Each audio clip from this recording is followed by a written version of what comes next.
It's Reading with Joan. We have some books to read for you today. Sometimes our books can just be stories, and other times our books can be non-fictions. That means real life stories about things that have happened to us. We've read books about Black and British, Windrush. Join us every time while we read. You will have fun. Please like, share, and comment on our channel. Spread the word. We love reading together on Reading with Joan. Our website, you can join us on an adventure of reading free books. You can join us on an adventure of learning more about our culture. You can join us on the adventure of having a special read hub around the globe. You join them together and you have a reading and a fun time session. Visit our website today, subscribe to us, join our membership creative club. See you as we have fun on today's episode of Reading with Joan.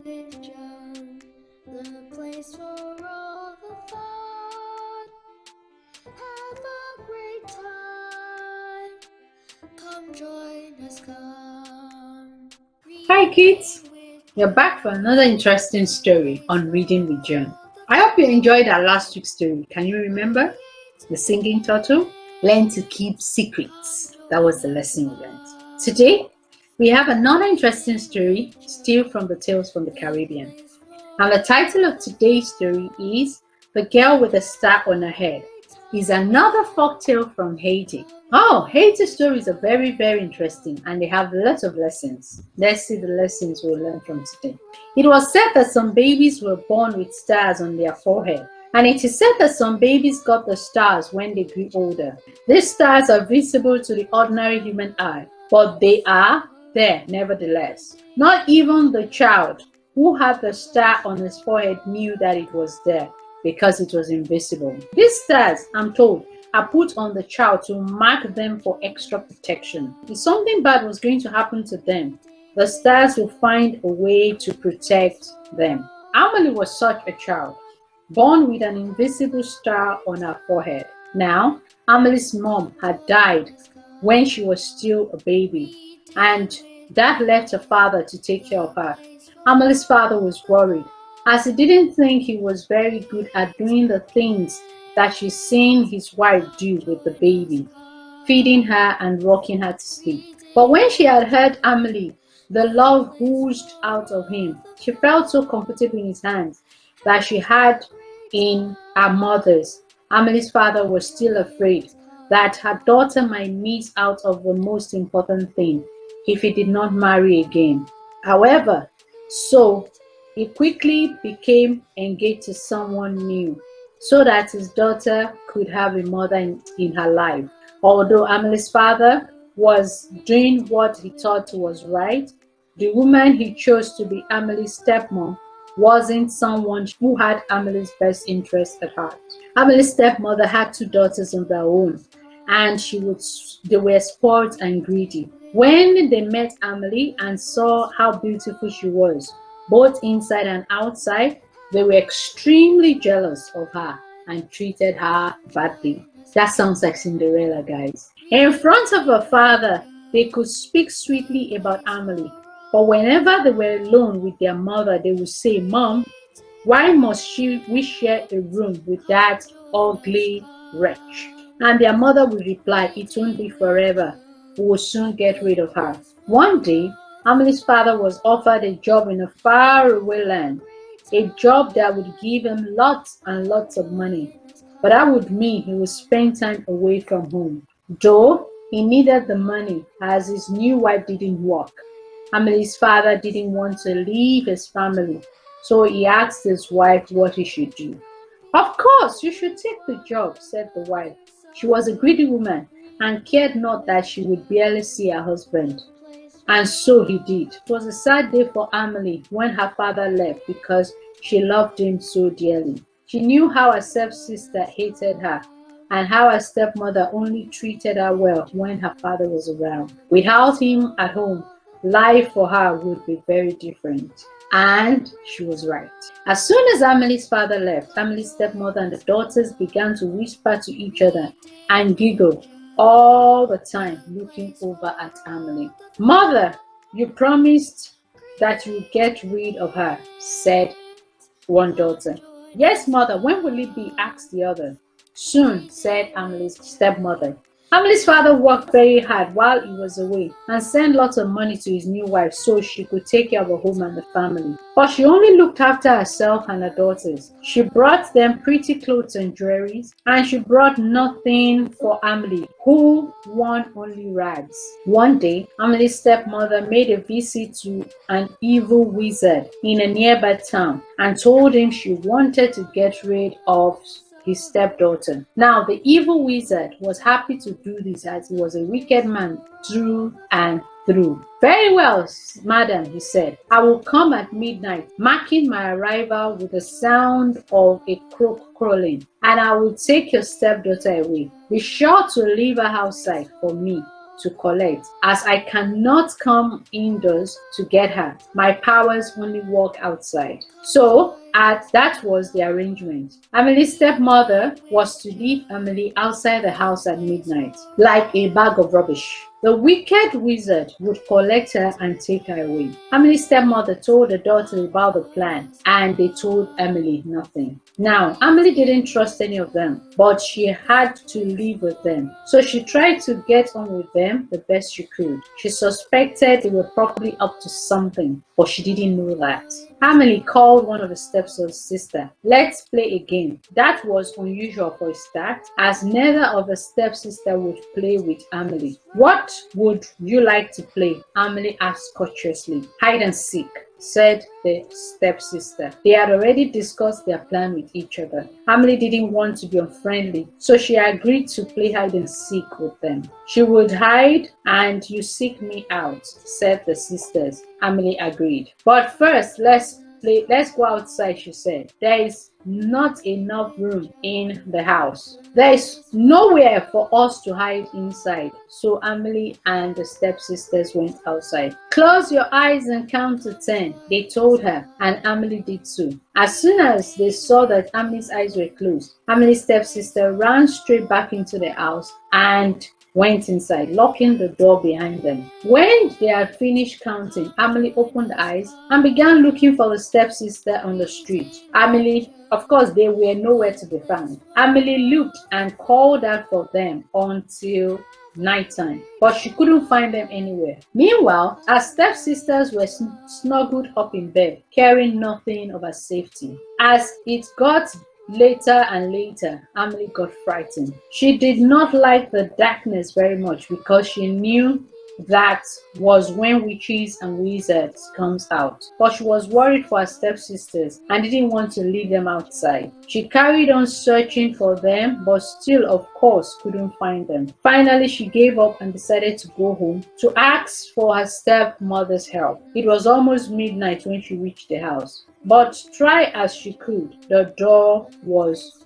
shut fast. Emily knocked loudly, but no one came to answer. Just then, a cockerel crowed. Cuckoo! Cuckoo! The evil wizard jumped out from the darkness. Emily was startled and began to scream. All of a sudden, the star on her forehead began to glow. I've come to take you away, said the wizard, reaching out to grab her. But as it did so, something very like a laser beam shot out and knocked him all the way into the next district. The wizard didn't know what had hit him. Emily was in shock. She turned and knocked on the front of the door even louder than before, shouting for her stepmother to open. Stepmother! Stepmother! Open the door! An evil witch is trying to take me away!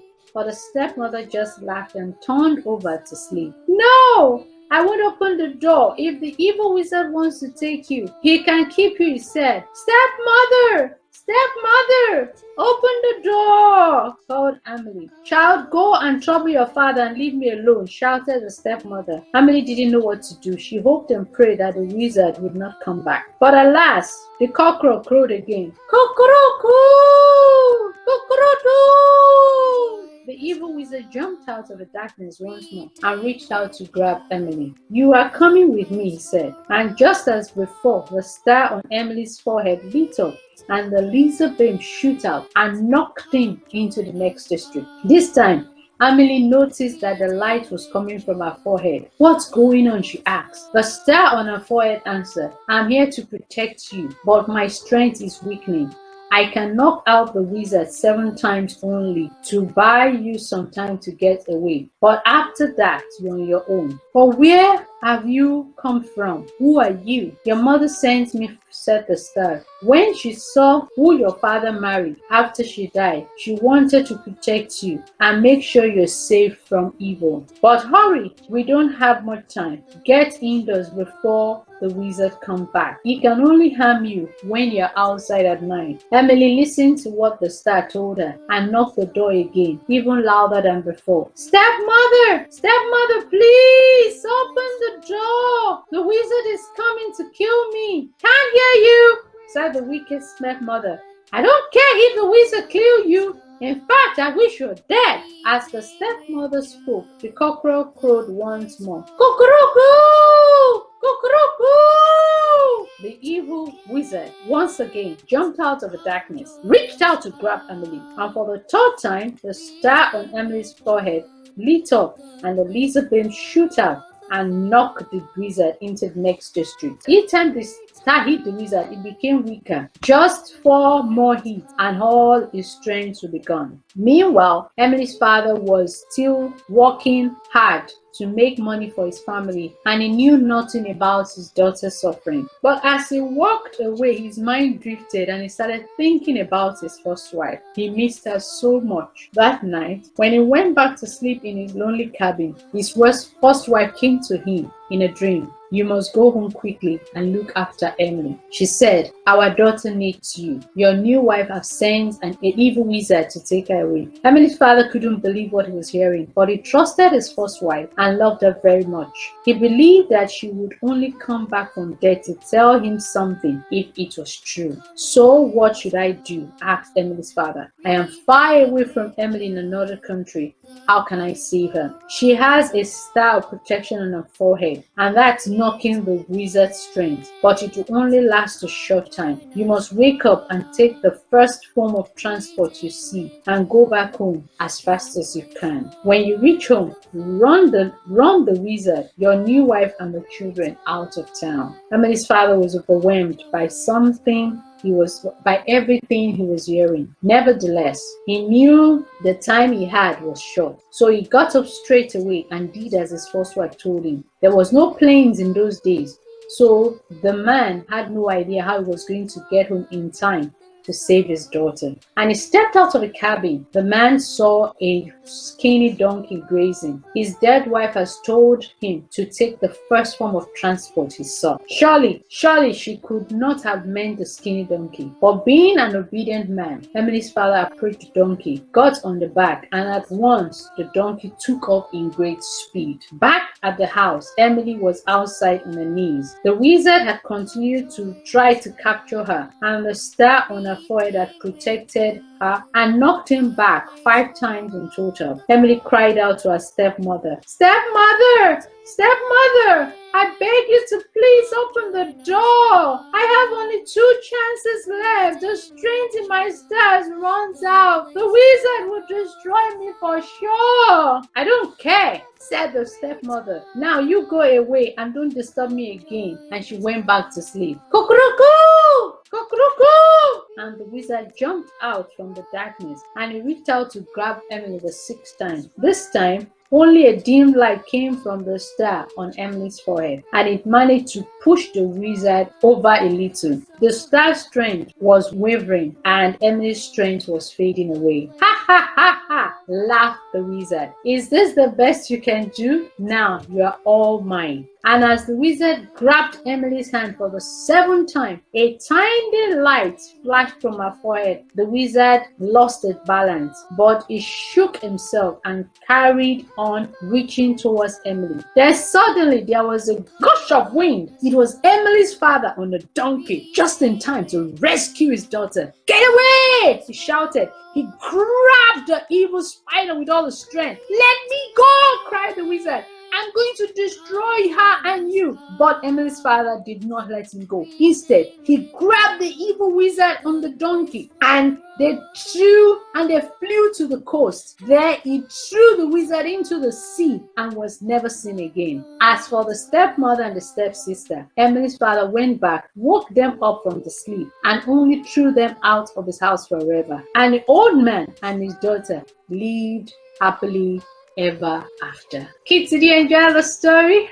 I did. It's like Cinderella, but this is Hey to Cinderella. All right, so what lesson did you learn? Don't be an evil one. Learn to appreciate others and be happy with others. Don't try to soften other people's life because you don't like them, you don't like how they look, you don't like how they do things, and don't be greedy. The stepmother and the sisters were greedy and they kept all the money the man was making without sharing with Emily. So kids, always learn the lessons from the story. And I really enjoy reading with you. And we'll see you next time on Reading with Joan. Bye.